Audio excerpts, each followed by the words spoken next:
The concept this preaches is the principle of skill set, that every Igbo man must have a skill set. You must be up and doing. Because our culture forbids you to be a non-entity. You must be doing something with your both hands. Creativity is part of our existence. Now, but this one is in charge of productivity. The concept of productivity is in your head, the Godhead, which is Agu. I use the word Godhead so that the Christian concept will make sense to you now. The Godhead, in your pineal gland comes a consciousness called Agu. The word Agu is shortened from the main word Agu, which means infinity. An unending well of knowledge, which is infinite. Now, when you have the creativity, in the dome of Agu lies creativity. That is why the Igbo word ato, atomato, gave root to the English word atom. Listen, the Igbo people knows that from your ato, from consciousness, starts the particulate nature of every matter. Whatsoever your mind can create, you fathom it, you create it first through atomato. If I show you a graph of where your brain cells is rewiring neuron, you see that your spark of consciousness is an electrical charge, the atom. So every atomato, the atom you created in your head, you can manifest it to productivity. That is this. So this says, whatever you create through Agu, produce it with your two hands. Now, an Ofeke will think that this is an idol that he will worship.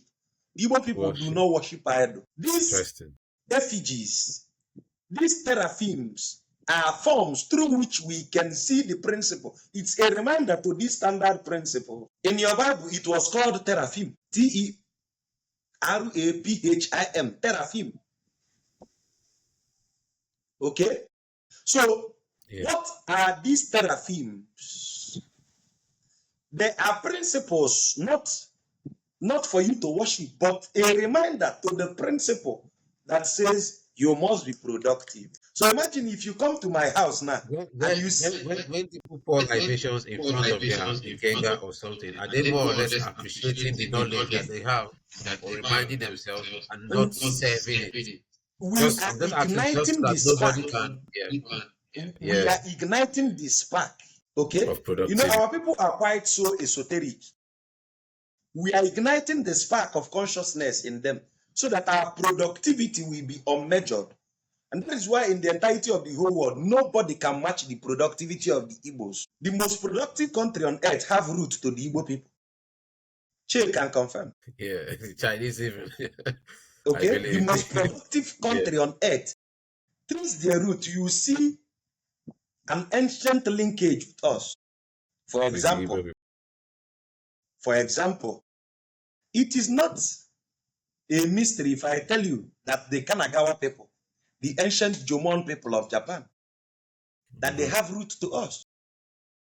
Because till today, what you call CBD is what Japan writes today as the official language. So when you go to Japan and see them answering Cheka, Ngozi Ogwenjofo, Tochi, don't be confused. 60,000 years ago, there was a migration that left here. Are you getting my point? So what am I trying to say? Productivity is part of our modus operandi. It is part of our nature. But this productivity is that which manifests what our creativity, Ago, initiated, Ago, created, Ikenga, produced. In fact, let this just lead me straight to the second question, because it's somehow interwoven with some of the things we carve and use to remind ourselves of certain concepts. So now the second question is, what is the importance and then also the potency of ancestral veneration? Now I'm asking this again because first of all, to debunk a lot of Christian worldviews, which, like I said, is mainly the people I engage with. They tell you nothing concerns us with the dead. Let the dead bury the dead. At the same time, they still call names of saints and all these people, and they fill these people up. potent or able to help them. They say that there's a sense to help you pass the exam or help you find lost things and all these things. So my question then is, what is the potency and importance of ancestral veneration and also keeping the connection with ancestry? I will show you something. I am a Dibia, but you see in my hand, The Bible. The this Bible. is the Bible, right? And it's not body in your hand. There is even Quran in my house. Yeah. Well, What do I do? Because I have been here, I know where this came from. yeah. Now, I will show you the efficacy of this veneration. Imagine what the Bible had the effrontery to tell you. Ephesians 6, 1 and 2 in the New Testament. The Bible reminded us of what was written in Exodus 20, verses 12 and 13. In Exodus 20, the Bible said, honor thy father and thy mother, so that thy days may be long. Exodus 20:12. Ephesians 6, verses 1 and 2 says, children, obey your parents in the Lord, for this is right. Honor thy father and thy mother, for this is the first commandment with a promise. I'm trying to put something. Exodus 20, verse 12 said, if you want to live long, honor thy father and thy mother. But this, the translation made it father and mother. The text should say, honor thy ancestors. Thy mother and father does not end with your immediate parents. Without your grandparents, there will be no your mother. There will be no parents. Are you getting my point? And why do I know that the text is interested in ancestors? I am interested in ancestors because the book of the New Testament started with the book of Matthew.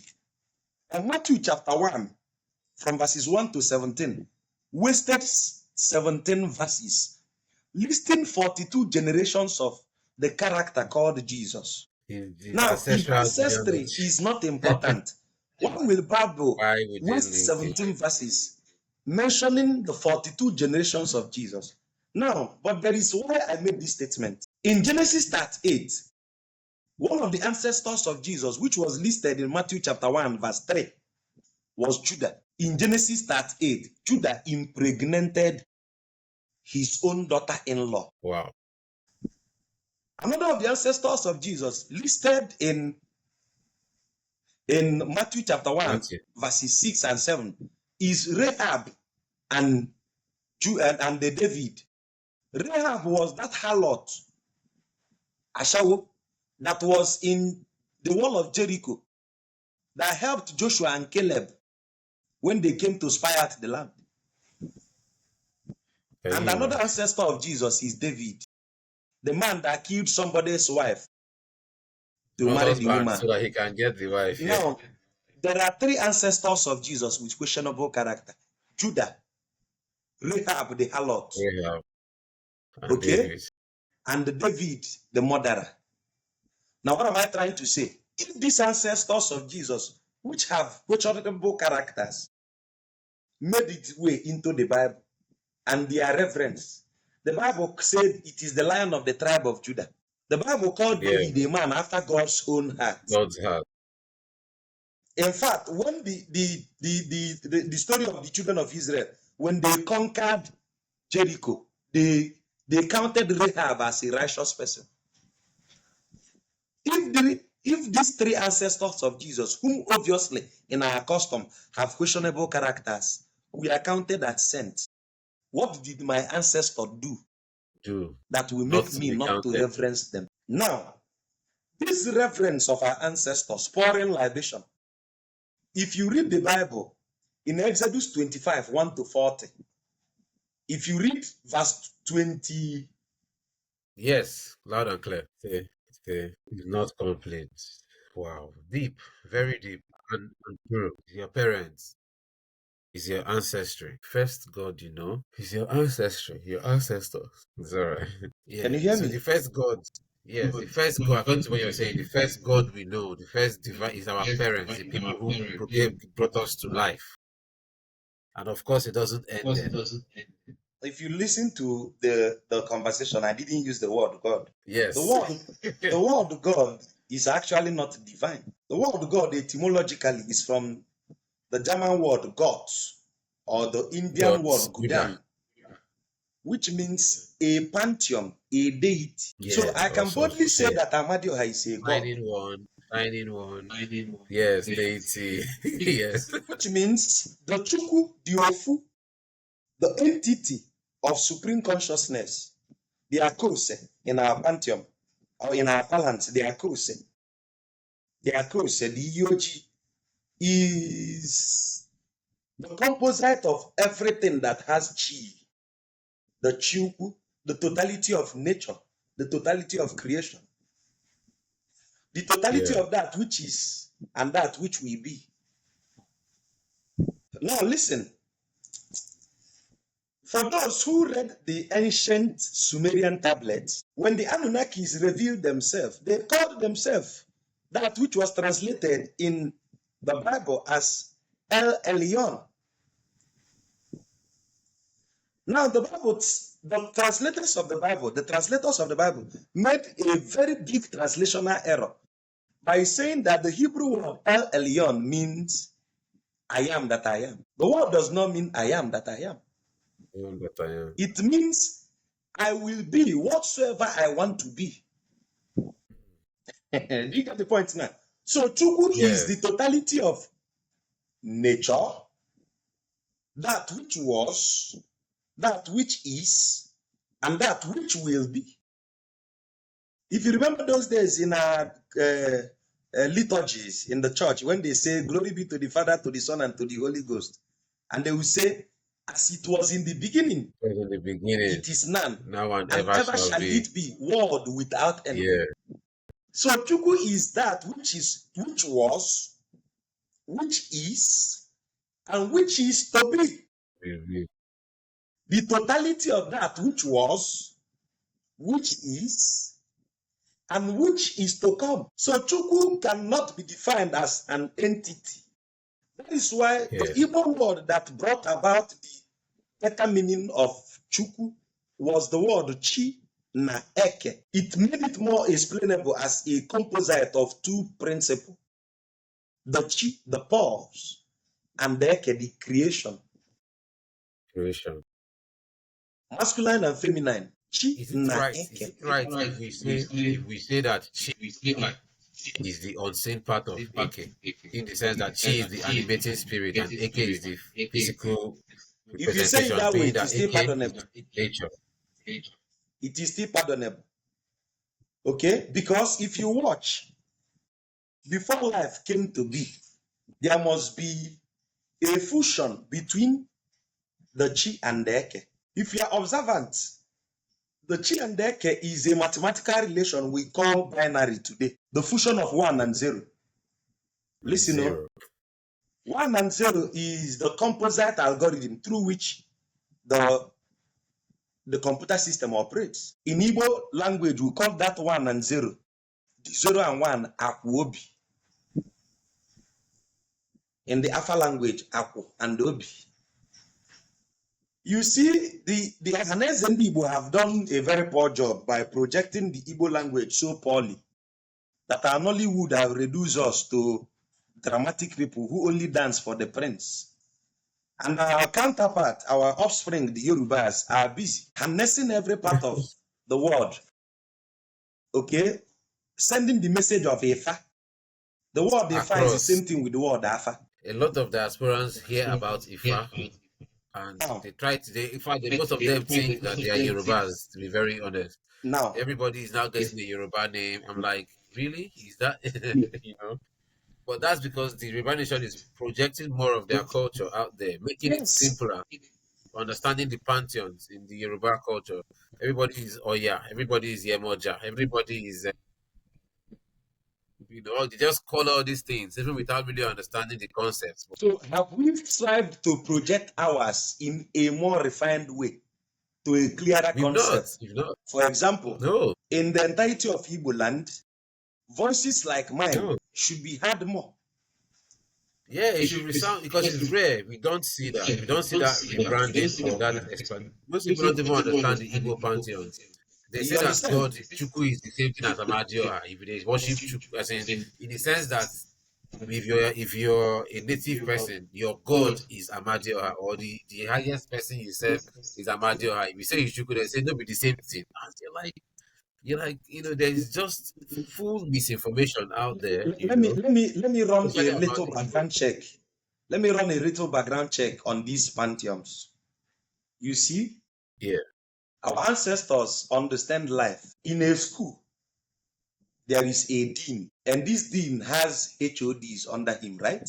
yes, See Chineke, see Chukwu as the dean, and the pantheons as the HODs, right?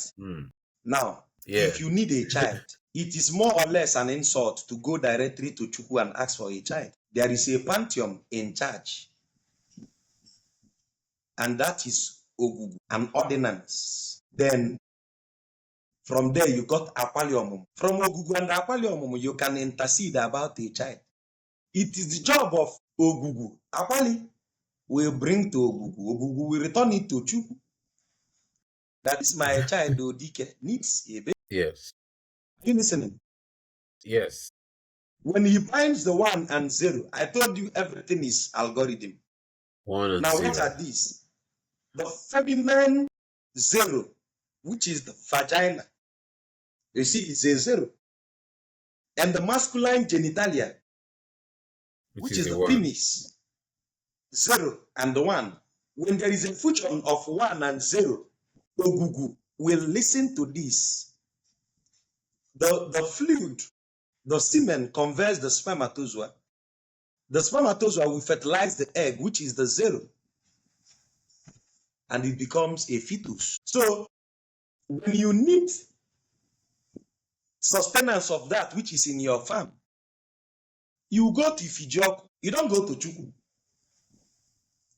Okay? When we are going for war, you go and meet Ekwensu.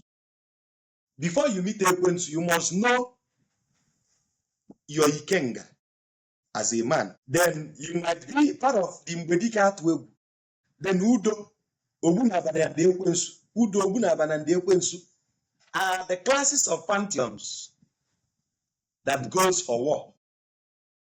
So what you're saying that Ekwensu is not the biblical or the Christian devil, because that is to the Christians, they are who they will call when they are going for war, if at all, is Angel Michael or somebody that they say is an archangel that leads warfare. Those ones they will send out to go and destroy their enemy. They just say that, but then they try to swap Ekwensu as the devil. The tempter of the so-called Jesus story. No, it was actually an Irishman, Bishop Shanahan, that brought about this madness of Ekwensu becoming the devil. Okay, Bishop Shanahan was the missionary that translated the English to the Igbo Bible. And he was the one that brought this madness of making Ekwensu into the devil. Because their people suffered the hell in the hands of Ekwensu during the Ekumeku War. Ekwensu is a warlord, very cunning, very cunning, very cunning. Ekwensu is in the Kada of Udo. In the ancient time, it was charcoal that was used to do nzu for them. You don't use nzu for them, you use charcoal, unyi. For you to understand why the black was used is because it means that it's a dark energy revered only in the time of war, when killing is the last resort of a common man. Okay, then also when you want to negotiate something that requires creative manipulation, you invite Ekwensu. Another part where Ekwensu is involved in the aspect of divination. Ekwensu is the chief diviner. You cannot do Alpha without Ekwensu. Really? Wow. With your name, if you tell me your name, Diko Obonna, With Ekwen, so I can tell you everything that will happen in your life this month without mistake. So in terms of divination, Ekwensu comes in play. He is the chief diviner. So you see, Ekwensu performs several functions. Now, for you to understand where the Christian Bible made a blatant error in demonizing our culture, if you are familiar with your Bible, if you read the book of Isaiah chapter 14 verse 12 and Revelation chapter 22 verse 16, you discover that the Bible made it clear that the Bible God is actually the Satan. Wow. The confirmation of this statement was stated in the book of Isaiah chapter 45 verse 7, that the Bible God is actually Satan. Why I'm mentioning this is that when you rewatch this, you can actually bold it in a caption tag, so you can read. If Isaiah 14 verse 12 and Revelation 22:16 confirms what Isaiah 45 verse 7 is saying, that the Bible God is actually the Satan, you will now begin to understand what I said earlier about the duality consciousness, Chi and Eke. Because Chukwu, the Igbo people does not have anything like devil in our ontology and cosmology. Do you know why? We understood the principle of cause and effect. You and I now, if we go to the desert and stay for 1 week without water, I boldly tell you that you urinate and drink your urine without complaint. Yes, now, survival. You won't think twice about it. Survival instinct will kick in, and if we stay extra 1 week without food, the animalistic tendency in you will override you. Either you kill me or I will kill you for food, which means all things being equal, you are the Chukwu and you are the Ekwensu. Yeah, so you are both negative and positive. Your lower vibration will make you to do that which is abnormal. Your higher vibration will make you to do that which is normal. And that is why the concept of the two inverted triangle comes into play. The two inverted triangle. What you people call the Star of David. Yeah. That is to remind you that your higher vibration and your lower vibration must be placed in balance, so that you be in equilibrium. Your actions will be balanced. It does not belong to any David. In fact, that has been found in our land thousands of years before the story of David came into existence. Before the timeline of David is even in place. Yeah. You get And my point. People try to say that this is what makes us Hebrew people, and I'm like, are we not supposed to be older than the Hebrew nation as the Igbos? It is only a fool that says an Igbo man is from Israel. But why I don't like using the word fool is that so that I will not be so harsh. Okay? Our culture is so unbase-matched, that is undefined, that we must reverence the autonomy of our existence. Listen to this. In Theosophy, there is something the white men are studying now. They call it the Akashic record. The Akashic record of Theosophy is actually our ancestors kept. Present day students call it cloud computing. When you store storage in the cloud. In the cloud, yeah. How possible it is? Our ancestors have practices. How do I do cloud computing? Using Alpha,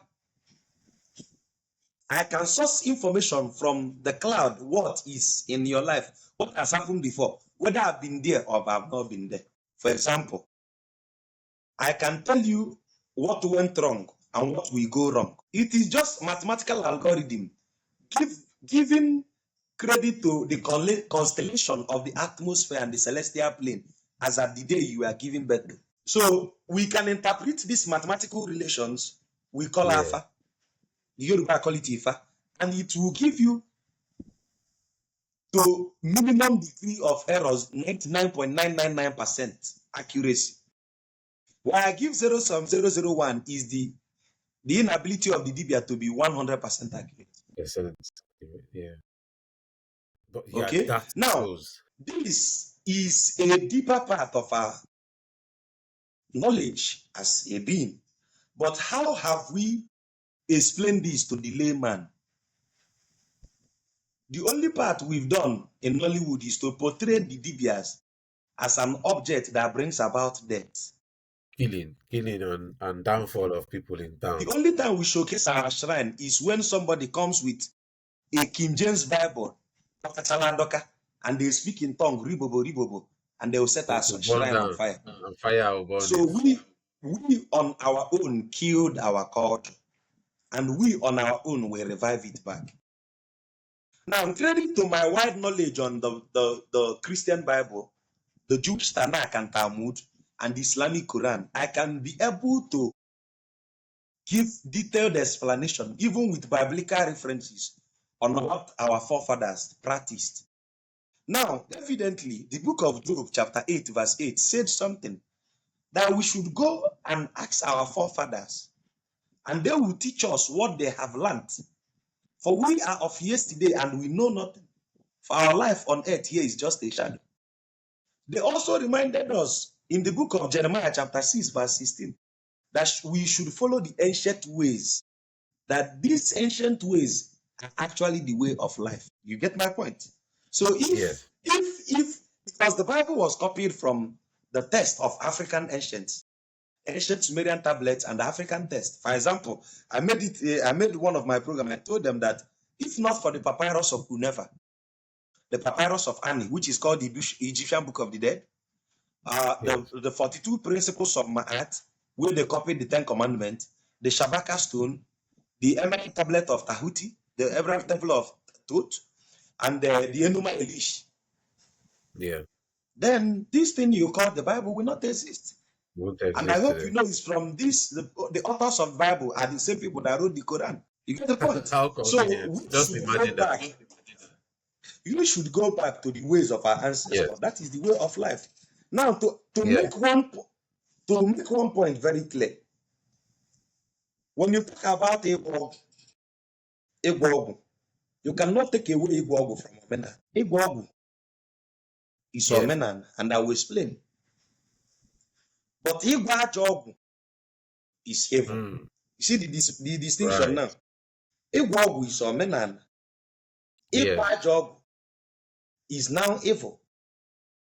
Because the word Ajo, you cannot pronounce the word Ajo or Jo, the Igbo word for evil. You cannot pronounce it and your mouth will look good. Look at my mouth now. Look at my mouth. If I say Ifeoma, my mouth is very okay. Ifeoma. But once I say Ihojo, see the way my mouth will look. It will corrupt my mouth. Yes. Ihojo. Once you say evil, your mouth will be corrupted to show you that it's even vile for you to say. So what am I trying to say? What is Igbo? Igbo is a new word that has been, an very ancient word that has been misconstrued by present day Christian concept. Igbo does not mean evil. The Igbo people is one of the only tribe on earth whose food is actually medicine. Wow. You cannot eat bitter leaf prepared by my grandmother or by your own grandmother, and you have a running stomach again. Why we are having stomach upset today is because we are eating everything in the Western way, using spices as our seasoning. Our ancestors made food that cured our ailments. If you are having flu, they will prepare a pepperish food to charge your adrenaline. Are you getting my point? Eat it as food. It's still medication. Yes, it is medication. If you are going for that, you are having constipation or thereabout, either they give you ofare with St. Leaf soup, or they give you ofonu, or they give you any of the derivatives. If you are having BP, they will give you a forbon. Because the seed of the obono has an agent that manages BP. But what do we say in the 21st century? We said no, we don't want all those indigenous food. People still have people saying, I try to meal your forbon, but I need to eat spaghetti bologna. Pizza. a processed carbohydrate, a processed complex sugar is all we end up eating. At the end of the day, what do? We get sick and we die. Get sick, and you sometimes So you still Igbo blame your started village from people. You exactly still you blame blame your your village village people. people. Igbo started from the concept of what we put in our mouth, the very food we eat. So what is now Igbo in the simplest, commonest form? When you have trouble, what do you command a computer language, a computer to do? You give a programming language to a computer. It will perform a specific task. What is Igbo? It is an ancient programming done to perform a specific task. Specific task. Because if you understand, our ancestors were the first to start programming. You see all these things we do, they said they are having a trade fair, an expo to show robotics. Mm-hmm. Our ancestors did it with the masquerade. The greatest Dibia is the greatest robotic engineer. Each village will bring their best robot. What is the robot of the ancient time? Mong. A masquerade. Mong, you will do your masquerade. You program it that it will fly. Everybody see your masquerade flying. Right. If we do it today, they call it drone. Everybody will clap. But it is done in ancient time. You call it Ogu. But Ogu was the programming of the ancient time. It's just modern time. We use okay, you are seeing the concept now, right? Yeah. Ogu was the programming of the ancient time. In programming, you can write a virus to corrupt my malware, to break down my firewall. Yes. I can write a program to corrupt a firewall. You become sick. If you are my enemy and I want to fight against you tomorrow, we're going for war. Your camp of army and my camp of army. I'll write a program that will bypass your firewall and make you guys to be sick and weak. We will come and slaughter you, unperturbed. And this is a program. In today's modern world, what do? You will see America trying to breach the firewall of Russia, or Russia trying to break the firewall of America. It's a problem in a new modern era. So what is our job? If you have a case now, let's say you are in London, right? Right? Yes, Manchester. And there is a case against you. And I don't want that case to stand. What do I do? We write a program and say when the judge comes, let the judge find favor in your sight. Even if the jury is saying that you are guilty, the judge will be hearing not guilty in his ear. It's a program. What did we do? We bypass the firewall of the judge and give him a new program. Says he's not guilty, he's not guilty. And what do? What do the Ogu do? I got Ogu. The Ogu will condition the reflexes of the event that will happen that day to be in your favor. How? Maybe the judge is having problem with the wife for a very long time, or one of his prodigal children has been giving him problem. That very morning, the prodigal child will come and tell the judge, Daddy, I want you to be happy today. I am a changed person. From today onward, I'll be a good child for you. The judge is coming to work that day very happy, with a good mindset. Very happy. Yeah. His mindset has been conditioned from whom? What conditioned the mindset? The program we wrote. Am I making sense to you now? Yes, perfect. At the end of the day, the judge will pardon you or make your sentence very light. That which requires 5 years, they will reduce it to 2 years.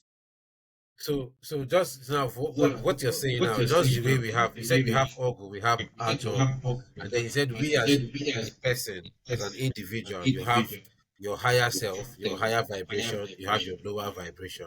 So I believe what we are witnessing is people expressing themselves in their lower vibration, doing more of Ajogu, and even the media projecting more of this aspect of the culture or practice, without talking about the balance or the positive use, We allowed ourselves to be recounted with that of lower vibration instead of our higher self. Okay, and the lower vibration, the account of the lower vibration has been projected more, and it made that of the higher vibration to not have recognition again. So when you see a Dibia, only thing you see is that the only projection they give us about a Dibia is one evil man, Evil man. an illiterate, Evil man. a neighbor man, a Evil stark person. Once they see illiterate. your compound, they will run across the other way. Yeah. Interesting session. Right. Thank you everybody for watching the second episode of my conversations with Maazi Dibia. Very, very deep esoteric knowledge that he has shared with us about Omenaala. Yeah, look out for the third and the final episode coming out pretty soon. And yeah, please do leave your comments in the comment section. Let me get to hear about, you know, your thoughts on what we've talked about so far.